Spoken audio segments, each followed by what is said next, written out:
काय? आ म्हणजे आत्मा आणि ई म्हणजे ईश्वर, ईश्वराचं स्वरूप म्हणजे आई. आई म्हणजे काय? What is the definition of mother? तर आई म्हणजे लाडू. लाडू जी बाहेरून गोड असते आणि आतमधून सुद्धा गोड असते. आई म्हणजे गोठ्यातली गाय, आई म्हणजे दुधावरची साय, आई म्हणजे लंगड्याचा पाय आणि आई म्हणजे एका लहानशा छोटूशा मुलाची आई. आईचं महत्व काय? जा विचारा ज्यांना ज्यांना हात नसेल ना त्यांना विचारा हाताची किंमत. जा विचारा ज्यांना ज्यांना पाया नसतील त्यांना विचारा चालण्याची किंमत. जा विचारा ज्यांना ज्यांना पाया नसतील त्यांना विचारा धावण्याची किंमत. जा विचारा ज्यांना ज्यांना डोळे नसेल ना त्यांना विचारा बघण्याची किंमत. आणि जा विचारा ज्यांना ज्यांना आई नसेल ना त्यांना विचारा मायेची किंमत. त्यांना विचारा प्रेमाची किंमत. आम्ही जेव्हा जेव्हा आमच्या कीर्तनामध्ये आईचा विषय घेतो तेव्हा तेव्हा आम्हाला हे गाणं आवर्जून म्हणूशा वाटतं की पाती दिव्या परी तू जळलीस गाई. इथे बसणाऱ्या प्रत्येक वयस्कर आई, ताई, मावशी यांच्या चरणी तुळशीताईने कंपोज केलेलं आई या विषयावरचं गाणं तुमच्या चरणी अर्पण करतो. ज्यांच्या जगात आई नाहीये त्यांच्या सुद्धा आठवणीसाठी तुळशीताई हे गाणं तुमच्या समोर सादर करणार आहे. पाती दिव्या परी तू जळलीस गाई, किती दुःख भोगलेस माझ्या जन्मासाठी, किती दुःख भोगलेस माझ्या जन्मासाठी.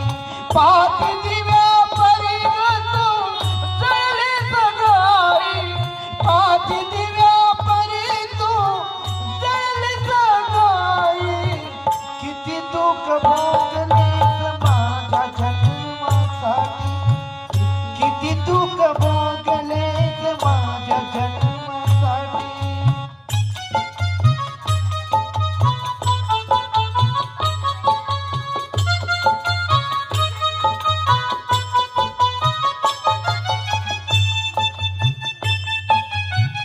मला सांगा या जगामध्ये श्रीमंत कोण? ज्याच्याकडे पैसा आहे, बंगला आहे, गाडी आहे, घोडा आहे, तो माणूस श्रीमंत आहे? नाही. अरे त्या अंबानीकडे पैसा आहे पण तो अंबानी आपल्या भाषणात इंटरव्ह्यू मध्ये सांगतो का माझ्याकडे पैसा आहे, माझ्याकडे बंगला आहे, माझ्याकडे गाडी आहे, माझ्याकडे घोडा आहे, पण त्या गाडीमध्ये फिरवासाठी, त्या घरामध्ये, त्या बंगल्यामध्ये ठेवासाठी माझ्याकडे माझे स्वतःचे आई वडील नाही. मी या जगामध्ये श्रीमंत नाही. कोण सांगते? अंबानी सांगून राहिला बरं. मग या जगात श्रीमंत कोण? ज्याच्याकडे पैसा आहे तो माणूस श्रीमंत आहे? तर नाही. ज्या माणसाकडे स्वतःचे आई वडील आहेत तो माणूस या जगामध्ये श्रीमंत आहे. या जगात महान कोण? ज्याने मोठे मोठे कार्य केली तो माणूस महान आहे? तर नाही. ज्या माणसाने आपल्या आई वडिलांच्या डोळ्यात कधी पाणी आणलं नाही तो माणूस या जगामध्ये महान आहे. या जगात यशस्वी कोण? ज्याने मोठे मोठे कार्य करून यश मिळवलं तो माणूस यशस्वी आहे? तर नाही. ज्या माणसाने आपल्या आई वडिलांची स्वप्न जिवंत असताना पूर्ण केली तो माणूस या जगामध्ये यशस्वी आहे. मग मला सांगा या जगामध्ये नालायक कोण हो? या जगामध्ये नालायक कोण? तर या जगामध्ये नालायक तो व्यक्ती आहे ज्या व्यक्तीकडे स्वतःचे आई वडील असताना सुद्धा ज्याने त्यांना वृद्ध आश्रम मध्ये टाकलं तो माणूस या जगामध्ये नालायक आहे. म्हणून कोट्याहून लाखाहून तुझ्या सारखी नाही, कोट्याहून लाखाहून तुझ्या सारखी नाही. गरिबीची लाज ग तुला कधी आली नाही, गरिबीची लाज ग तुला कधी आली नाही. कोट्याहून लाखाहून तुझ्या सारखी नाही, गरिबीची लाज ग तुला कधी आली नाही. डोळ्यातून कधी तिने पाणी काढलं नाही, डोळ्यातून कधी तिने ग पाणी काढलं नाही. किती दुःख भोगलीस माझ्या जन्मासाठी, किती दुःख भोगलीस माझ्या जन्मासाठी.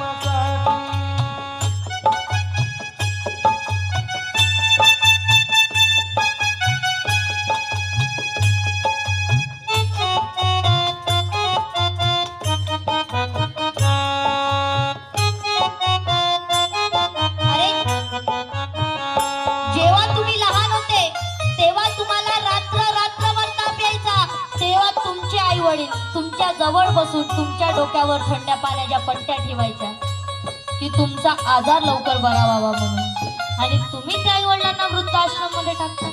जेव्हा तुम्ही लहान होते तेव्हा जेव्हा तुम्ही गादीवर सू करायचे तेव्हा तुमची आई तुम्हाला कोरड्या जागेवर ठेवून स्वतःवल्या जागेवर झोपायची की तुम्हाला आजार नको व्हायला हवा म्हणून, आणि आज तुम्ही त्या आई वडिलांना वृद्धाश्रम मध्ये टाकता.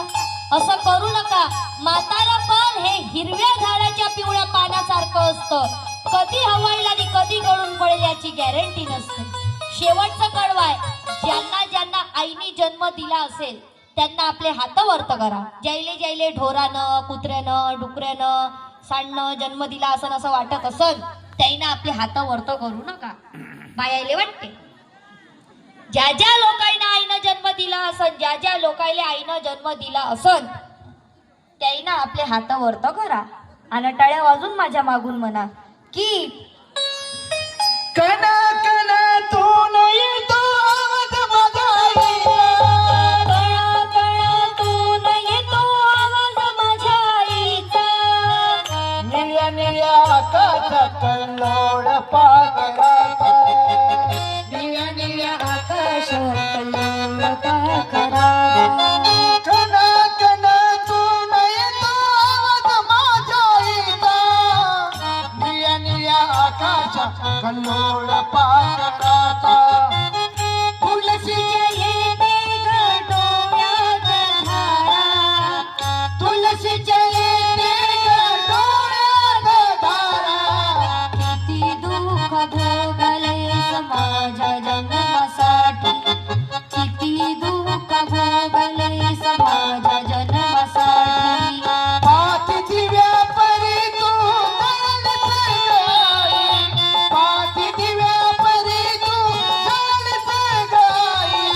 किती दुःख भोगलेस माझ्या जन्मासाठी, किती दुःख भोगलेस माझ्या जन्मासाठी, किती दुःख भोगलेस माझ्या जन्मासाठी. ज्या ज्या लोकांना टाळ्या नाही वाजवल्या त्या त्या लोकांना आपले हात जोडा आणि माझ्या मागून म्हणा आई म्हणूनच आईच पुकारी, आई म्हणूनच आईच पुकारी. ती हाक येई कानी, ती हाक येई कानी. मज होई शोक न काही, मज होई शोक न काही. आई म्हणूनच आईच पुकारी, आई म्हणूनच आईच पुकारी. स्वामी तिन्ही जगाचा, स्वामी तिन्ही जगाचा. आई विना भिकारी. आई विना भिकारी. आज मला इथे अशा संतांचे महापुरुषांचे विचार मांडण्याची संधी मिळाली म्हणून मी माझ्या मंडळातर्फे तुम्हा सर्व लोकांचा आभार मानते. जे जे लोक आता ज्या ज्या लोकांना टाळ्या नसन वाजवल्या त्या त्या लोकांना आता तरी आपले हात वर्त करा आणि माझ्या मागून टाळ्या वाजून म्हणा कसं ज्ञानेश्वर माऊली ज्ञानराज माऊली ज्ञानेश्वर माऊली, ज्ञानराज माऊली. ज्ञानेश्वर माऊली ज्ञानराज माऊली. जे जे लोक हात वर्त करून टाळ्या वाजवणार नाही त्या त्या लोकांचे हात उद्या सकाळपर्यंत असे आणि असे झाल्याशिवाय नाही. जे जे लोक गणपती बाप्पाचा जय जयकार करणार नाही त्याचे तोंड उद्या सकाळपर्यंत वाकडे झाल्याशिवाय राहणार नाही. म्हणून साऱ्याने आपल्या दोन्हीचे दोन्ही हात वर्त करा ना टाळ्या वाजून माझ्या मागून म्हणा कसं रुना झुना घुंगारू बाजे, घुंगारू बाजे. अरे घुंगराच्या तालावर बाप्पा नाचे, घुंगराच्या तालावर बाप्पा नाचे, घुंगराच्या तालावर बाप्पा नाचे. तर तर तर तर तर तर तर तर ताशा वाजे, तर तर तर तर तर तर तर तर ताशा वाजे. ताशाच्या नादावर बाप्पा नाचे, आशाच्या तालावर बाप्पा घुंगारू बाजे, घुंगारू बाजे.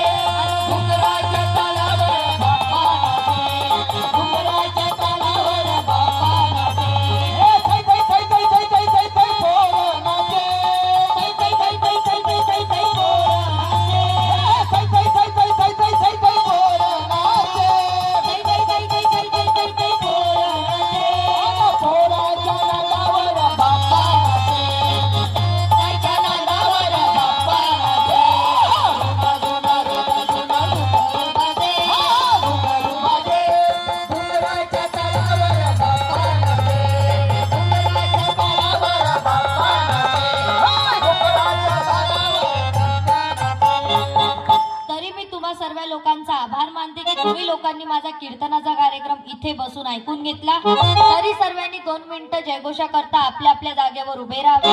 कोणीही बिगर जयघोष घेतल्याशिवाय घरी जाऊ नका. जो बिगर जयघोष घेतल्याशिवाय घरी जाईल त्याला मरण येईल. म्हणून साऱ्यांना जयघोष घ्या, त्याच्यानंतरच घरी जा. मी संपूर्ण वस्तीवाल्यांचं, गाववाल्यांचं मनपूर्वक आभार मानतो की तुम्ही इतक्या संख्येनं तुलसीदासचं कीर्तन बघण्यासाठी आले. मी या तरुण मंडळाचं सुद्धा मनपूर्वक आभार मानतो की माझ्या चिमुकलीला इथे कीर्तन करायची संधी दिली. मी साऊंडवाल्या दादांचा सुद्धा आभार मानतो. सुंदर असा साऊंड दिला दादा तुम्ही. तुमच्या सर्वांच्या चरणी एक अर्जी करू इच्छितो की तुलसीदासच्या कीर्तनातून एखादी शब्द जर तुम्हाला लागला असेल, तिच्या शब्दाचं जर तुम्हाला वाईट वाटलं असेल, कसं आहे की लहान लहान मुलं 3-3 घंटे 2-2 घंटे बसवून ठेवण्यापेक्षा ठेवावं लागतं. त्यांना हसून खेळून बसून ठेवण्यासाठी एखादी शब्द चुकून जर निघाला असेल आणि तो जर तुम्हाला वाईट वाटला असेल, तर आपलीच लहानशी मुलगी, आपलीच लहानशी नातीन, आपलीच लहानशी बहीण समजून तिच्या चुका पदरात घ्यावा. मी प्रथम श्री गुरुदेव की म्हणेन, आपण सर्वांनी पायाच्या दोन्ही टाचा उंच करून गंभीर आवाजात जय म्हणावं. श्री गुरुदेव की, श्री गुरुदेव की, बोलो जी श्री गुरुदेव की. वंदनीय राष्ट्रसंत तुकडोजी महाराज की, योगीराज गजानन महाराज की, भारत के सभी पवित्र मंदिरों की, देवी देवताओं की, जनता जनार्दन की, आज के आनंद की, अपने माता पिताओं की, भारत माता की. काय बापा, एवढे सारे लोक आहे. आम्ही आरमोरीचं नाव ऐकलं बा, लोक खूप तडतड तडतड आवाज करतात. नागपूरपर्यंत आवाज येते म्हणे. इथं तर एकाचा आवाज निघून नाही राहिला. समोरचे पोरं फक्त तेच जय जय करून राहिले. असा आवाज करा, जे लोक कीर्तनात आले नाही, घरी जाऊन झोपले, तुमच्या आवाजानं पलंगाच्या खाली धाडकन पडले पाहिजे. गणपती बाप्पा, पुन्हा याच्यापेक्षा जोरात येऊ द्या. गणपती बाप्पा. असाच आशीर्वाद इच्छा मंडळावर ठेवा, जेणेकरून नवीन नवीन कलाकार तुमच्या समोर यांनी इथे आणले पाहिजे, त्यांचे विचार इथे मांडले पाहिजे. जय गुरु. समोरची सूचना इच्छे आयोजक देखील अशी त्यांना नम्र विनंती करतो. अशा प्रकारे मित्रांनो, तुलसीताई हिवरे यांनी सुंदर असं कीर्तन सादर केलं आणि त्याबद्दल मंडळाच्या वतीने शाल व श्रीफळ देऊन त्यांचा सत्कार करण्यात आला. मित्रांनो, माझा व्हिडिओ आवडल्यास माझ्या व्हिडिओला लाईक करा, शेअर करा, कॉमेंट्स करा आणि माझ्या यूट्यूब चॅनलला सबस्क्राईब करा. धन्यवाद.